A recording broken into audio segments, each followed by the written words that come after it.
he traffics in this kind of leverage. He's always looking for that leverage that really allows a kind of self-enrichment that we're seeing now, I would say, on a scale that's completely unprecedented in the history of America. Yes, what we're seeing is awful. It makes his first term seem mild. And, one of the things I've been saying, especially after Trump took office and had access to, classified documents and so forth, is that Trump has more leverage over the U.S. government than they have over him. And that seems to actually predate his arrival in office, but it certainly was solidified by having that kind of access to intelligence information.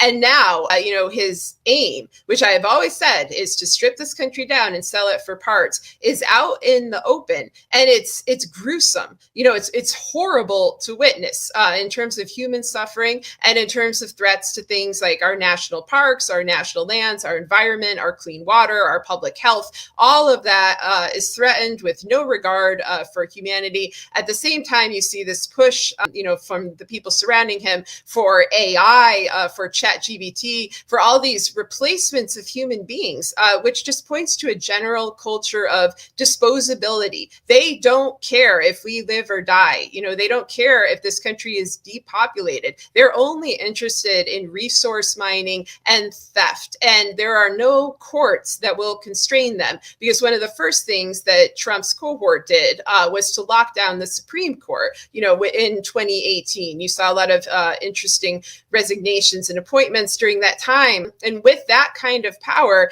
it becomes very difficult to contain him. And I just wish that there was more people in office spelling this out directly and not just kind of tweeting about it as if it's some new kind of thing he's doing, but really getting into the fact that this has been a long-term plan. He's backed by a lot of different people, ranging from, the Heritage Foundation right-wing types to foreign oligarchs, to all sorts of people involved in organized crime.